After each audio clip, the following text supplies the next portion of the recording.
Hey guys, Wyatt Claypool here, and I come bearing two hilarious stories for you today. The first of which being all of the senior Liberal MPs projected to lose their very safe ridings in the 2025 federal election thanks to the deep unpopularity of Justin Trudeau and their enabling behavior. I think a lot of Canadians and the general public who don't follow politics very closely would be shocked to know that the Liberals are not fighting for second or even third place in this next federal election. They are fighting to actually stay an official party. You need 12 seats to be an official party in Canada's parliament. And the Liberals, in some projections, both from 338 Canada as well as Poilievre, are being shown to only win either 7 seats or 10 seats. Absolutely pathetic. And you should see the sort of characters who are actually shown to not only be losing safe ridings, but coming third place in safe ridings, some on the island of Montreal. The second story I want to talk about is Bruce Fanjoy pretending that he can beat Pierre Poilievre in his riding of Carleton. Bruce Fanjoy, of course, is the Liberal candidate for the riding of Carleton. Last year, I think it might have been like more than a year ago at this point, the Liberals did this big rollout for Bruce Fanjoy, pretending that he was some tough customer here to come and fight Poilievre for Carleton, a riding that Poilievre has easily won since 2004. Yeah, Bruce has totally got him on this one. I'm going to get to that a bit later, but first, let's start with the senior Liberals. I'm going to be using Poilievre and Wyatt as mainly my source for this. Wyatt is actually a 16-year-old Canadian guy, but he does really good election models, and he has been sometimes the only one to project by-elections correctly. So let's start with the 4 MPs that he highlighted on Twitter, and then I want to jump over to some other ones, including Jagmeet Singh himself. So here are 4 senior Liberals that Wyatt is showing that can lose their ridings in this next federal election. So he has Papineau here, which of course is the riding of Justin Trudeau, where he is showing that Justin Trudeau might get narrowly edged out by the NDP. And even then, the Bloc Québécois is still on his tail pretty closely. Depending on who works harder in Papineau, Trudeau could lose to either one of them. He could still win, but this is a hilariously bad situation for Trudeau to be in, only like coming in second in projections. Maybe him being the leader gives him a little bit more cachet and makes it easier to win. But still, we've seen that not work for other people in the past, most notably Kim Campbell. Then we move on to University Rosedale. And if you didn't know, this is the riding of former finance minister and deputy prime minister Chrystia Freeland. And she is not only shown losing the riding to the NDP, but coming in third place after the Conservatives, who have a better chance of catching the NDP and winning it themselves than Chrystia Freeland is, even coming in second place. Absolutely wild. Then we have Kingston and the Islands. You could say that Mark Garrettson isn't really senior Liberal, but I consider him one of the most forward-facing Liberal MPs in the current caucus. And again, he is shown to come in third place with only 25% of the vote, with the Conservatives picking up this riding where he used to be the mayor. He was the mayor of Kingston. His father, I believe, either was the mayor or the MP before him, and Mark Garrettson is still going to lose. Because the problem with the Liberal Party right now is they all might as well be wearing face masks of Justin Trudeau, because every single one of them is just a bot for Justin Trudeau to push his views through. Yeah. And then we have Cartierville, I can't pronounce French names sometimes. And this is the riding of Melanie Joly. And she is projected to lose to the Bloc Québécois in her riding. This woman is considered a potential replacement for Justin Trudeau as the leader of the Liberal Party, and she isn't even winning her riding. Chrystia Freeland, too. She can't win her riding based on the projections, and these projections are not particularly unfair. He was, like Wyatt, the guy who makes this website, was the most accurate in Toronto, St. Paul, and I believe it was like La Salle, Lamar, Verdun in Montreal. Both ridings the Liberals lost to the Conservatives and the Bloc Québécois. Wyatt is not talking out of his hat here. He knows what he's talking about. The Liberals, these senior Liberals, these potential leadership campaign candidate Liberals are going to lose. And now I want to move on to some other characters that I wanted to highlight myself. First, let's start off with Francois Philippe Champagne, another person considered like leadership material for some reason. He, if I can bring this up right here, is which one is it? Okay, it's this one. He, in Saint Maurice Champlain, is slated to lose to the Bloc Québécois by a 9-point margin, being closely followed in third place by the Conservatives. Again, this is a riding that he easily won last time with more than a 20% margin of victory. Okay, let's move on to another one. Well, it didn't work out for any of those people. Do any of these improve? Let's check this one out. This one is Stephen Guilbeault and Laurier Saint Marie. He is going to lose to not only the NDP, but he is going to come in third place behind the Bloc Québécois. Again, another Montreal riding. This is embarrassing. I shouldn't have to tell anyone this, but again, so many people in the general public right now don't know that this is how bad the Liberals are doing. They think after the next election, Conservatives are going to have a majority of like 20 or 30 seats, Liberals around 100, and the world's going to kind of spin on as we've seen it in the past.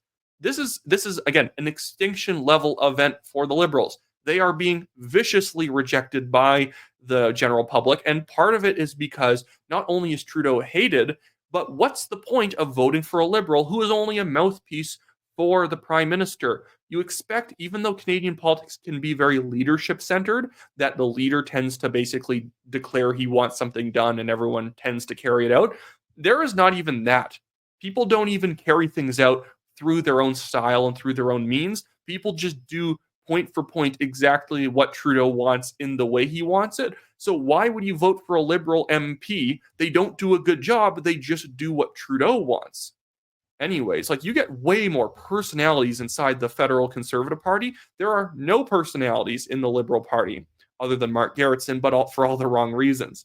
This is all the Burnaby ridings. And I brought this up for a specific reason.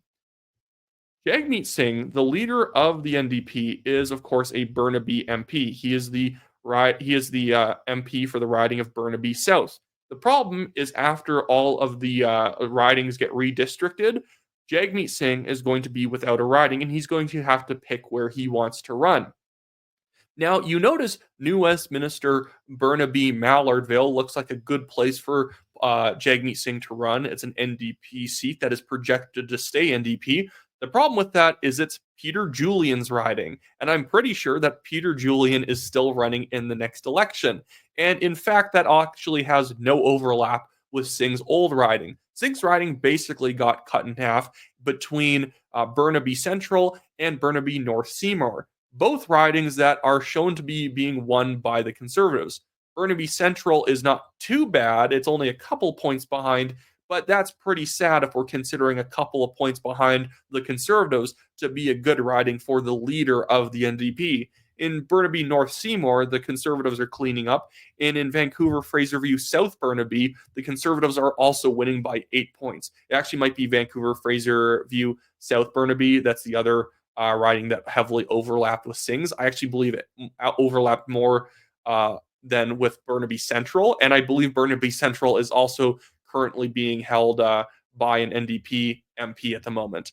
But yeah, it's not looking good for even the leader of the NDP, because even though he is the leader of a different party other than the Liberals, he is Justin Trudeau's executive assistant and has done pretty much everything Trudeau's wanted in the past 2.5 years. Anyways, let's move on once again, and let's talk about a man that you might not know that much about, Bruce Fanjoy. Frankly, you don't need to know much about him. You just need to know the fact that if he tries to run against Pierre Poilievre, is going to get, as the kids say, absolutely shreked. Pierre Poilievre is slated to win 68% of the vote in Carleton. This is a riding where he actually had a more close victory back in 2004 to beat an incumbent Liberal, but since then, the riding has been pretty comfortable to keep re-electing Pierre Poilievre. The Liberals might get 17% in this riding, based on the projections by Charest. And again, I will emphasize, he's generally pretty accurate. Now, Bruce Fanjoy is having a little bit of a meltdown over all this because apparently it's very bad that projection websites try and make election projections because apparently they're lying to everybody, to undermine the Liberals, apparently. Very strange. But before I get into what he tweeted, guys, I'm trying to get to 100,000 subscribers before December of this year. Help a boy out. Subscribe to the channel, like this video, leave a comment. Maybe leave a comment if you've seen anything about Bruce Fanjoy before this video. I really doubt many of you have, other than maybe a bunch of you are about to tell me you're also blocked like me by Bruce Fanjoy. I can bring up tweets, but I can't actually bookmark them or do anything else with them. But here is Bruce Fanjoy. He is commenting on this poll put out by Polling Canada, or this projection put out by Polling Canada. They're specifically using the 338 projections. 338 shows Carleton having a more than 99% chance of going to Pierre Poilievre and the Conservatives. Polling Canada says Poilievre's seat in Carleton is about as safe as you can get on the current numbers. And Bruce Fanjoy, Poilievre's daring opponent, says, if you had any integrity, you would share the sample size of Carleton voters you polled to reach this conclusion, but we both know you don't have a sample size of Carleton voters. The fact you are specifically targeting Carleton for disinformation tells a different story. Carleton is a contest. Welcome to democracy. Fanjoy versus Poilievre hashtag. Hashtag together we can. Hashtag Carleton deserves better. Oh my goodness.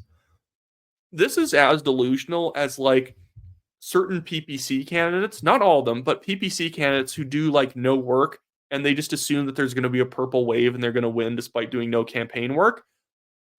This is a bubble. This is the most bubbled you can possibly get in politics. To believe that in Carleton, Poilievre is deeply hated, or at least there are mixed reviews on Poilievre, and that Bruce Fanjoy has an angle of beating Pierre Poilievre in this riding.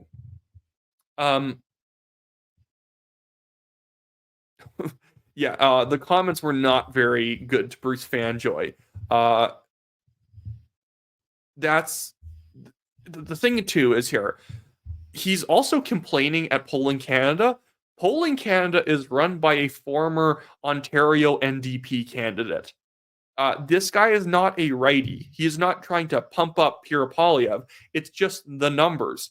338, in fact, in Cloverdale, Langley City, in the by-election just at the beginning of or midway through December, the Conservatives won that riding by far more than 338 projected. They showed the Conservatives winning that riding by 26%, a massive victory considering it used to be John Aldag's riding, a Liberal riding, and now it flipped Conservatives by more than 26%. It in fact flipped Conservative by 50%.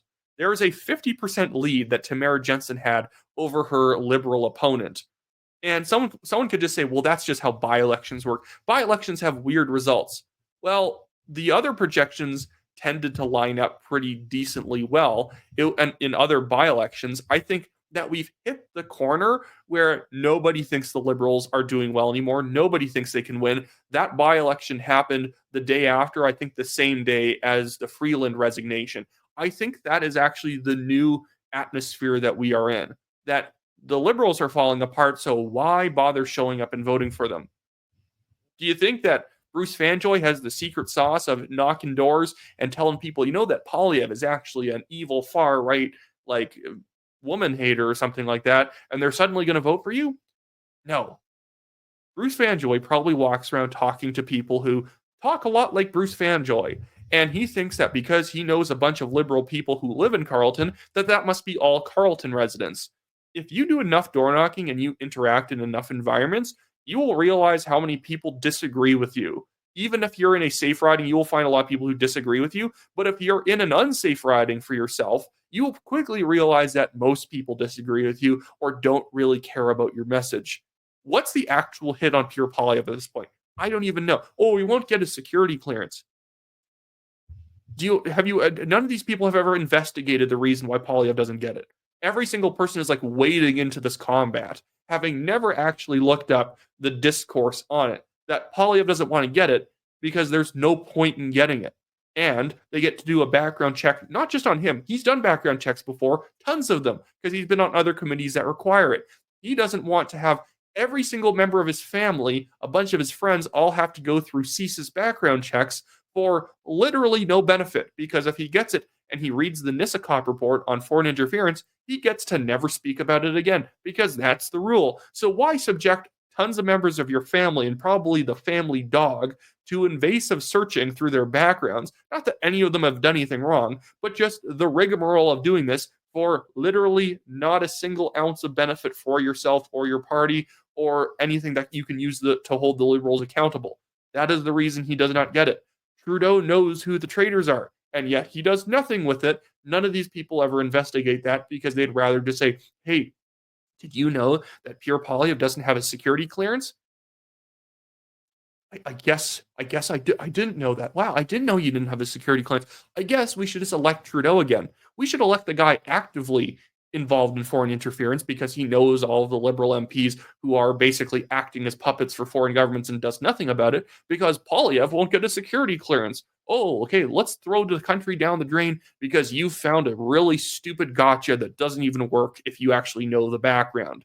Goodness. Oh. Anyways, that should be enough for me in this video. I'm not going to say for me today, that's a bad habit, because I still might make a second video today. But again, make sure you subscribe if you like this channel, like the video, share it with your friends, recommend it to people. Again, I'm on my trail to 100,000. I'm going to try and do more edited content in the future on subjects where I know I can't really talk about it without editing for 20 minutes straight, because I need to pull up a lot of clips and a lot of information, and it's hard to balance all that. Like, literally just talking 20 minutes straight with not a single edit in the middle. Other than I did pause this video because my mouth was getting super dry, and I didn't have my charger plugged in, because I forget things all the time. People don't realize I am terrible with organization. I just kind of make it work. But that should be it. We still have the good ship, the National Telegraph, together, so hopefully it will all work out in the long run. Anyways, see you guys later.